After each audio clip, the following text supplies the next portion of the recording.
Honestly, I'm so done.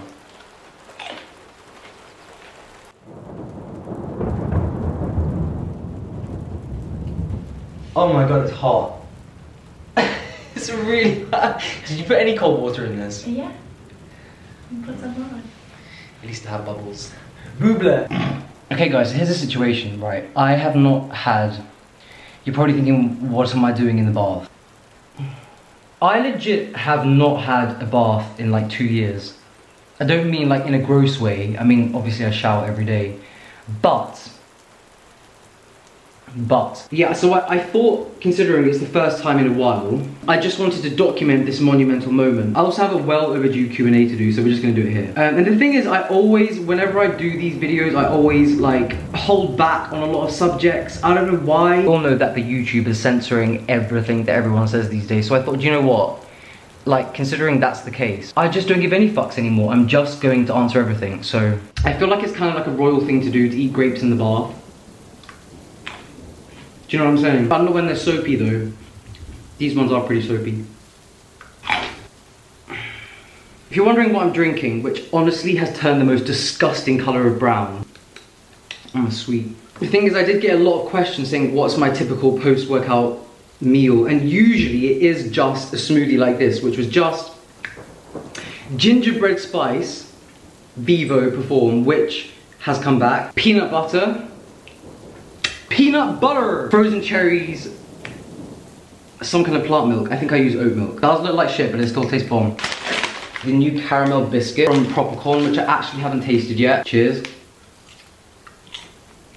If you're wondering where we are in a different destination because we just had to get out of where we were staying. The thing is, we are going back there at some point.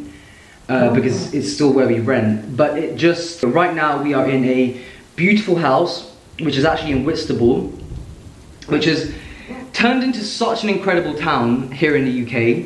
It's like a really quirky, cool, beachy town, and this is honestly one of the most beautiful houses I've ever stayed in. 4 bedrooms, 4 bathrooms, decked out, the kitchen is insane. Alright, how many times a day do you get asked to start OnlyFans? Guys, you have...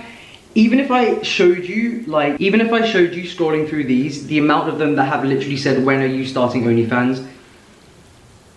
I don't understand why. The thing is as well, because obviously I'm in a very committed, long-term, dedicated relationship. I literally have, gonna get a bit graphic here, but also like not. So it's not just that I'm asked to do OnlyFans a lot, it's that I'm actually asked by other people, specifically guys actually, that are already on OnlyFans, to film content with them, and you know what that means. But the thing is, if I was single, would I do it? I don't think I need to answer that question because we both know I would. Again, I'm literally scrolling through and it's like OnlyFans.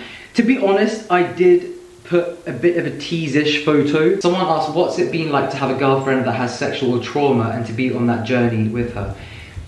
If I'm being honest, it's been the most beautiful, rewarding, magical experience of my life. To know that I played a role in that and her sexual healing, and you know, just to rewrite certain things with her and to make her feel safe with certain things, I think it's my biggest achievement and probably the thing I'm most proud of. So yeah. Have you ever tried a jock strap or thong? What do you think of them?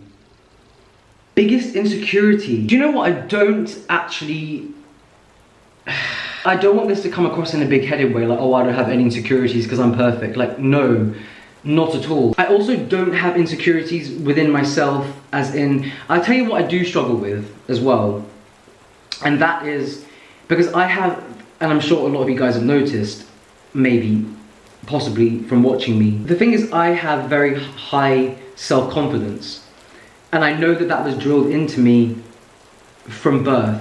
Because I had to achieve, you know, I had to win. Everything I did, I had to be the best in, or I was kind of punished, you know? This leads into another question I got. And in fact, there were 2 different questions, but I'm gonna mesh them into one. Because this is a big one that I've really, really struggled with over the years. In fact, going back, this could be my biggest insecurity, but it's not like a, you know, it's not like something I realized in the past, oh, I need to fix that. I don't really see it as an insecurity. It's a weakness for sure. Self-worth is a completely different thing because that involves other people.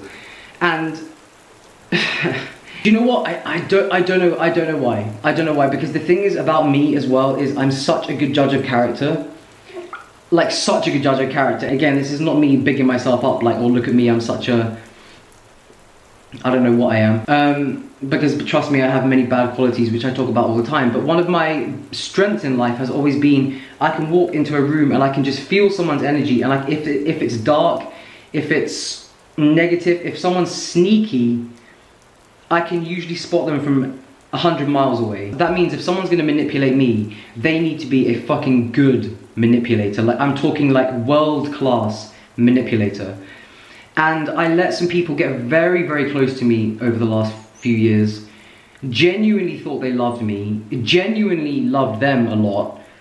This is not just like one person. It's like multiple. And again, it's just a tiny fraction out of the amazing friends that I'm so blessed to have. Over the years, I really struggled to set boundaries with certain people just because I love them. So this leads on to the situation with Liquid Gold, which everyone has been asking about. But why did Liquid Gold end like that, like so suddenly as well? Looking back, I kind of think, how could I have been such an idiot? You know, I was used as a machine, a commodity, I guess you could say, my whole life. And it's definitely one of my biggest traumas.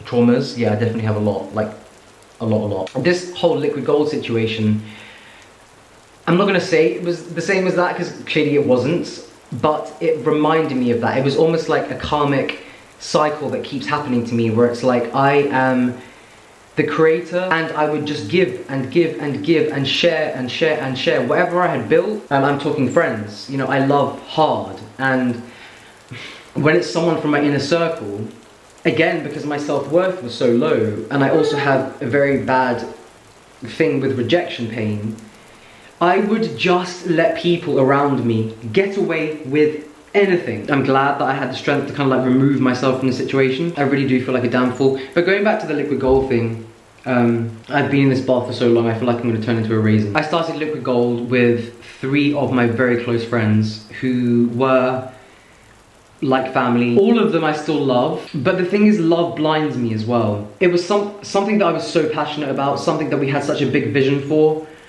Something that I honestly had the opportunity to just do with one of my friends. It turned into 4 of us doing it.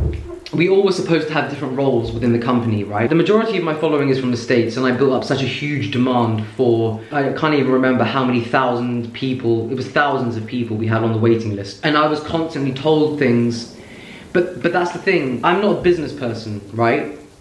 I'm an entertainer, I'm a creator. I did my job, we all had our separate jobs. I was doing, even in the state that I was in, and now you know the truth of what was going on behind the camera, and I apologize to each and every one of you who supported and signed up to the waiting list and the email lists and tried to order 20 jars at once, and you know, like, the demand was huge. But my job can only go so far. I can only build up the demand, and I was being fed false information. I was being told things were being taken care of that weren't being taken care of. And again, because I love these people, because they were so close to me in my heart, I trusted them.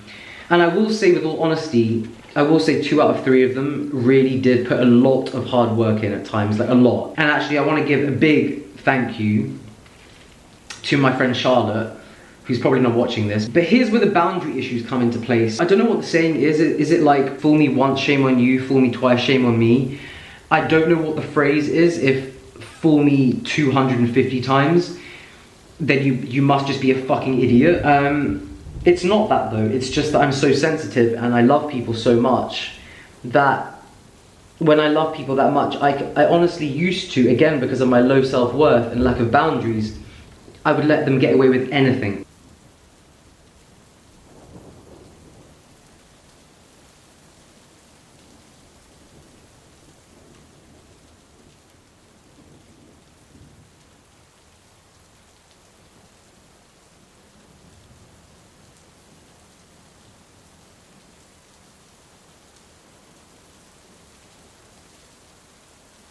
The lack of self-respect that I've had for myself during this process, looking back now, honestly makes me feel sick and very upset as well. So just to end that story on a positive note, the bad thing is that yes, Liquid Gold no longer exists. They just suddenly decided, okay, we're gonna put a break on this, and I didn't even have a say in it. Do I think women show too much on IG? Well, I mean, coming from someone that does show a lot on IG, not really. Do you know what? I think it's the context. I mean, let me know your opinions down below, whether you're, I guess, male or female. If Jill now wanted to do a naked photo shoot, would I have a problem? No, because I think there's nothing wrong with the human body in its naked form. There's definitely a time and a place to be naked. I'm not just saying, like, you know what I mean? If it's used in an artistic, classy way, why not? In general, do I think people show too much? Answer is no, it just depends on the context. However, when we bring children into the equation, and I'm going to talk about this very seriously, I will talk about this more in another video as well, just making sure my phone doesn't go underwater for a 17th time. When it comes to children, I think we need, collectively as humans, to wake the fuck up about what's going on. People often ask me why I'm so passionate about this subject as well, because I have spoken about it before. There is so much corruption in the world in that area, and I do feel like it's got to the point where it's actually verging on child abuse. Why do I feel so passionately about this subject? Because I was an abused child. And as the result of that, I've suffered my whole life with, yes, I've been very successful in many things that I've done, but have I ever been mentally stable? I'm getting more mentally stable now. Have I abused drugs my whole life up until now? Yes. Have I always had low self-worth? Have I always had a lack of boundaries with people? Yes. And have I often at times been very confused about whether I'm worthy of anything? Yes. I grew up not only in the most dysfunctional family ever, but also in a family that was living in a bubble that wasn't even reality. And the effect that had on me in every single way possible, which I really didn't acknowledge until earlier this year, was the magnitude of it. It ruined my life in pretty much every single area, to the point where, again, even though I'm a very self-confident person, my self-worth is so low that before Jill, even though I don't say this in a big-headed way or anything, I'm not saying it's necessarily a good thing, but I've always had a lot of female attention.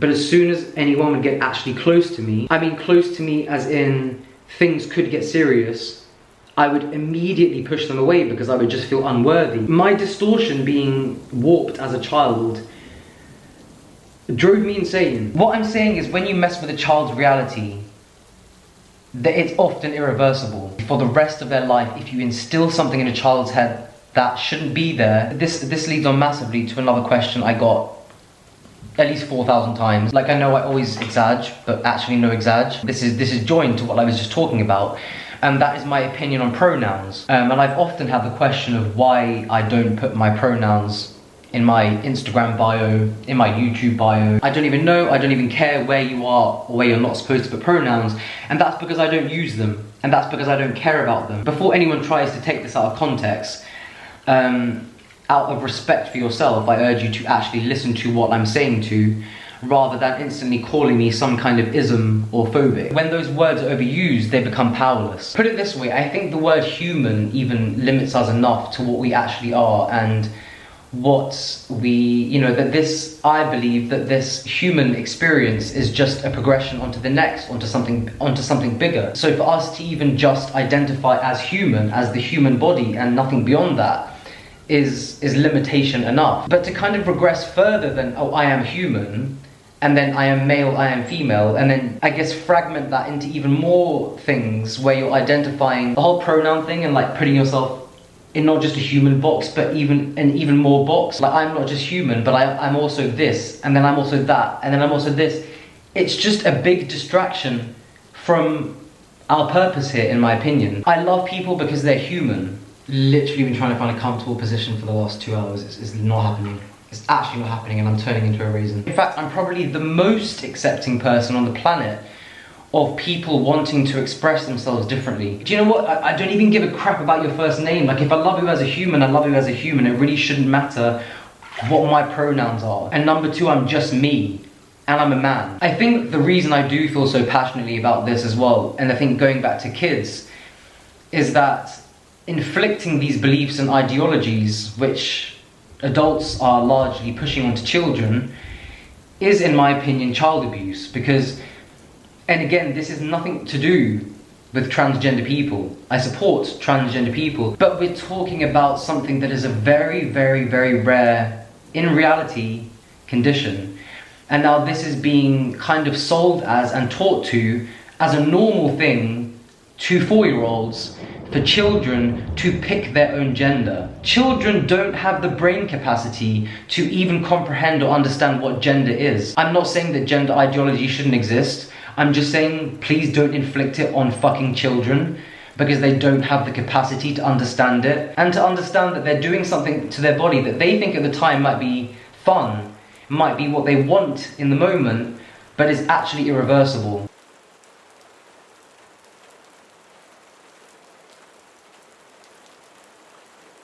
Certain people also think that it's appropriate to take kids to drag shows these days. The over-sexualization of children is mad. Is mad. Honestly, I'm so done. Do you have sex multiple times a day? Sometimes yes, sometimes no. Preferably yes. If I'm being honest though, recently, I'm gonna own this on camera, we haven't been because of me and my falling asleep at like 8 p.m. because I'm a child. So, thoughts on polyamory and how would you handle it if your girlfriend wanted to try it? I personally believe that if you are, I personally just believe that if you are craving something outside of your relationship, then you're just not fulfilled within it, you know? So, for me, like, Anyways, I'm sending you all so much love. My eyes are stinging because of something in the bubbles. I literally thought it had been like 45 minutes, it's been 3 hours. I'm late for about 4 different things. Sending you all so much love, laters.